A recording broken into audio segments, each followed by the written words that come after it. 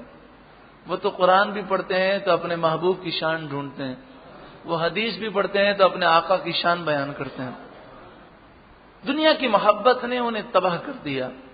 جو گناہوں میں پڑے وہ بھی دنیا کی محبت کی وجہ سے. اولئک الذین اشتروا الحیاۃ الدنیا بالآخرہ، یہی وہ لوگ ہیں جنہوں نے آخرت کے بدلے میں دنیا کی زندگی حاصل کی، یعنی دنیا کے لیے آخرت کی زندگی کو برباد کیا. اشتروا خریدا، حاصل کیا.